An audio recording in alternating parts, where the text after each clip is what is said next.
Here in Nairobi, a special project is taking place with a totally different approach.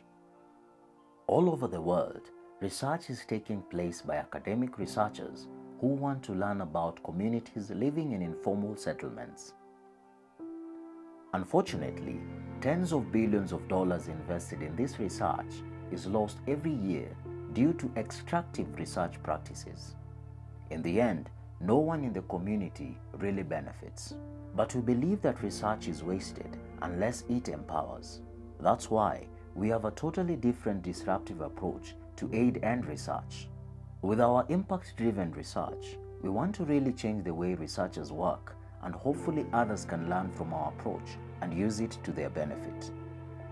A good example of impact-driven research is the Mathare Digital Hub project in Nairobi.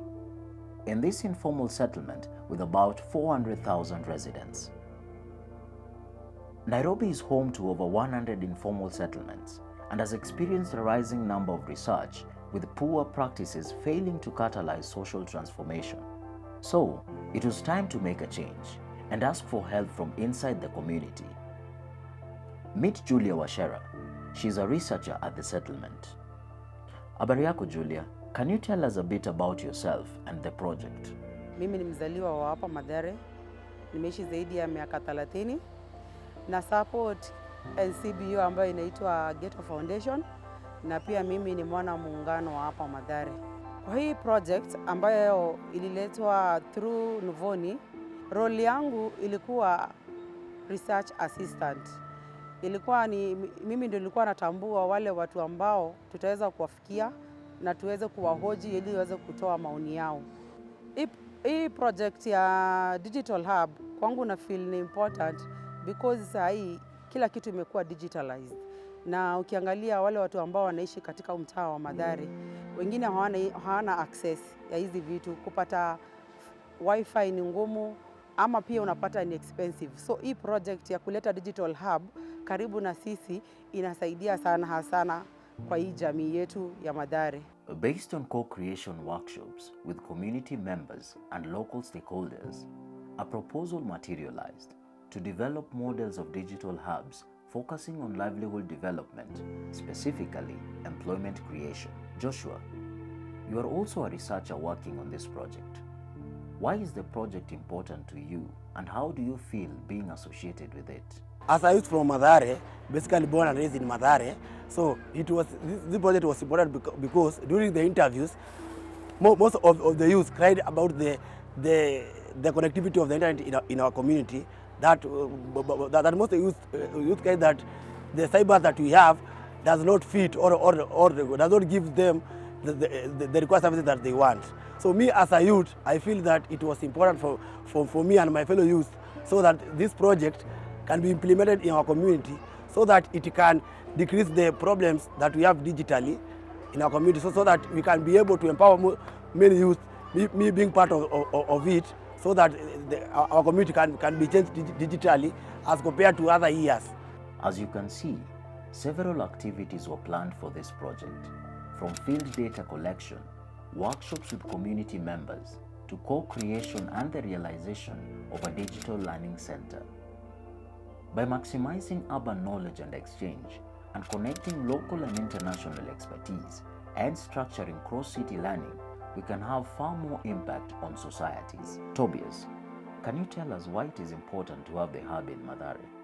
According to me, the digital hub is a good thing because it helps the community understand various aspects of what is happening locally and globally, and also it gives people, the local youth, an opportunity to be able to get digital skills training in terms of literacy. I think it came earlier and when it was needed because one, it was bringing, it has made the work of the government in terms of public participation and collecting the exact views of people of Mathare of what they perceive and what type of digital hub they would like to have.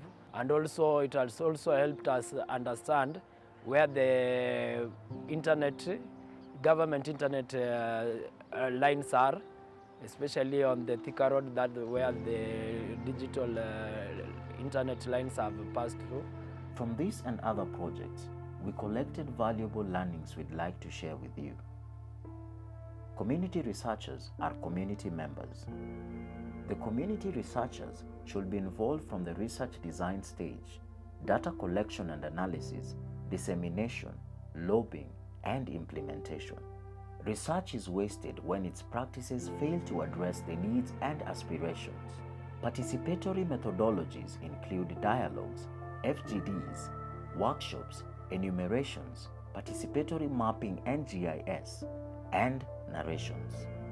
Community researchers are very important, and it's very important to have community researchers who assist researchers in conducting research in Mathare.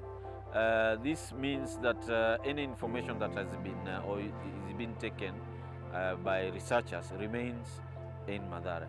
So it's very important to have community researchers who works as assistants to the main researchers. As Ghetto Foundation, we are very much privileged to be part and parcel on coming up with the idea of community-led researchers, because Ghetto Foundation is one of the organizations that has been forefront in championing on community researchers and to be involved as a community researcher, and in partnership, making sure that the process of partnership is equal in regards to the research firms or research institutions. When they come to the community, we work as partners, as mutual partners. Research and researchers can have more impact by going beyond the usual research process, by reaching out to the wider community through engagement, and by addressing the community's urgent needs. By keeping research data accessible and linking to the relevant policies, we can establish a long-lasting partnership, bringing social change to the community.